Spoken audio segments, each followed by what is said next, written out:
Hey everyone, welcome back once again to our CA Foundation Business Economics series where we are discussing business economic concepts in the most quick and practical manner. So without wasting much time, let's get back to the video. So today we will be covering chapter 9 International Trade, in which we will cover Unit 5 International Capital Movements in this video. So here is the introduction. International trade movements refer to the flow of money for investments, trade, or business across borders. So these movements play a vital role in boosting economic growth, providing countries access to additional resource and technology. Two primary types of foreign capital are foreign direct investments, you may also heard it FDI, and foreign portfolio investments FPI, each with distinct character and its impact. Then comes types of foreign capital. First is foreign aid.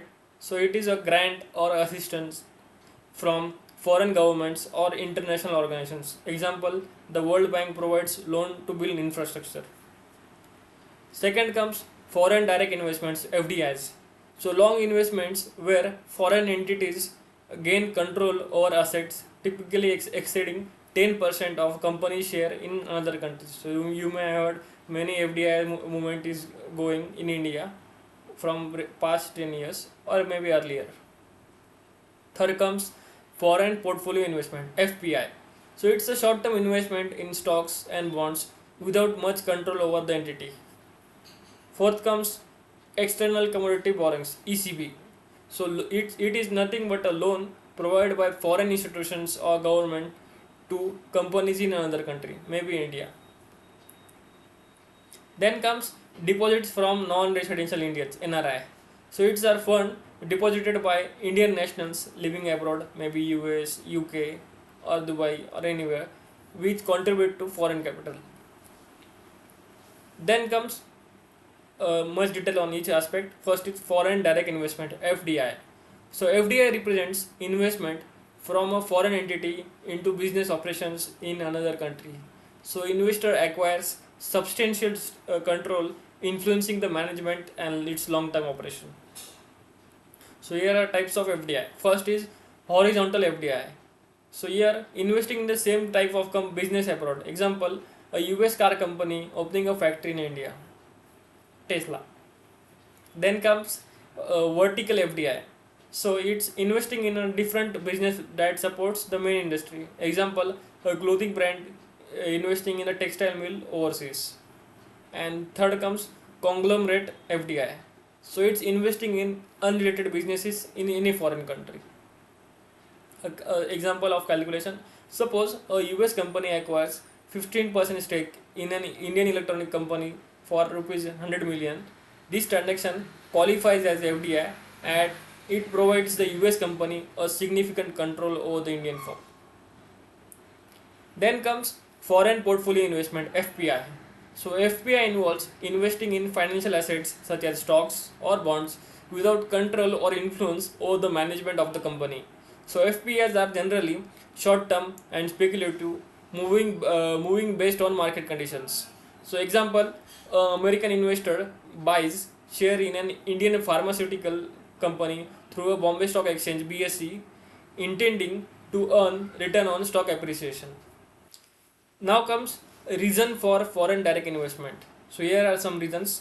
First is higher return, that is to take advantage of higher returns abroad.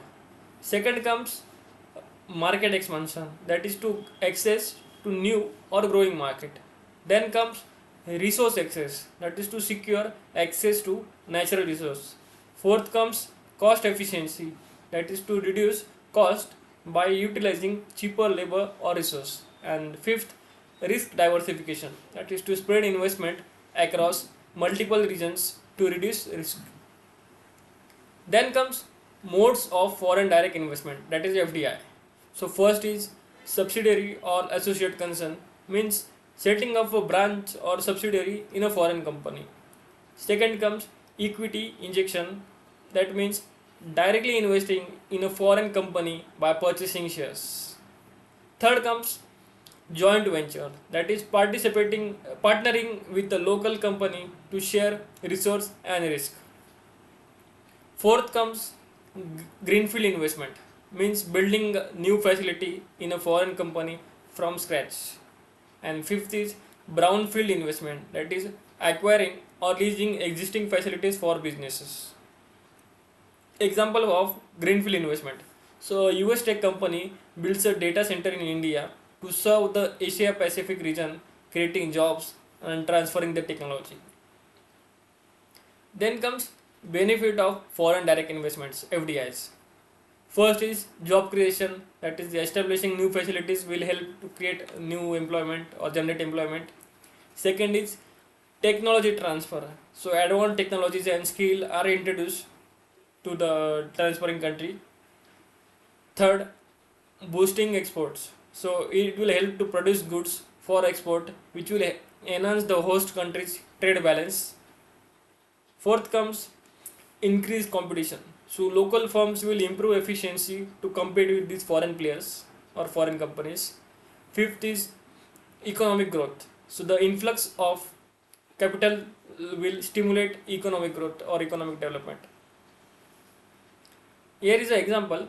The entry of automobile giants into India has led to improved manufacturing process, higher local employment, and technological upgrades. Then comes to some potential problems with FDIs. So here are some problems. First is loss of domestic control. So foreign entities may influence local policies and management. Second, environmental impact. So companies may exploit natural resources without adequate concern for environmental protection. Third, regional disparities.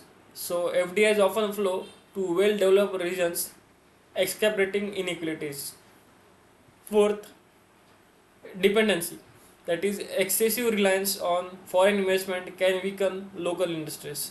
And fifth, profit repatriation. That is, profits are transferred back to the investor's country or home country, which will limit the domestic reinvestment. Then comes foreign direct investments in India. So it is little older data, but this is just for reference or understanding purpose. India attracts FDI due to its larger consumer base, improving infrastructures and liberalized policies. Major FDI flows are in sectors like IT, that is information technology, telecommunication, and manufacturing. For example, India received record high FDI inflow in 2021-22, contributing significant to economic growth and job creation. In 2021, India's FDI inflow included investment from companies like Amazon and Facebook, enhancing the e-commerce and digital infrastructure sector.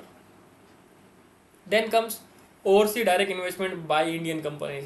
So Indian firms like Tata, Reliance, and Infosys have expanded globally, investing in countries across sector just as like technology, energy, and retail.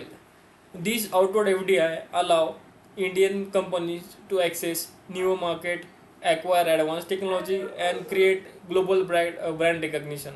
Example: Tata Motors acquired Jaguar Land Rover, which allowed it to enter the global luxury car segment.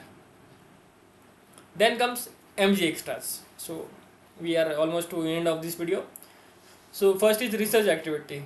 Choose a recent FDI transaction in India and analyze its benefit for the local economy, including its impact on job creation, technology transfer, and its market impact. Second is simulate portfolio investment. So using stock prices, simulate an investment in an international company and track its performance for a week. Observe how global market trends impact FPI returns. Then comes to the conclusion of this video. Conclusion: international capital movements through FDI and FPI plays a pivotal role in a country's economic development. While FDI contributes to a longer term stability growth, FPI offers a capital flexibility and liquidity. A balanced approach in managing foreign capital will help maximizing benefits while mitigating potential drawback. So that's it from this video. Thank you for watching. Keep learning, keep growing, and keep rocking. Bye bye.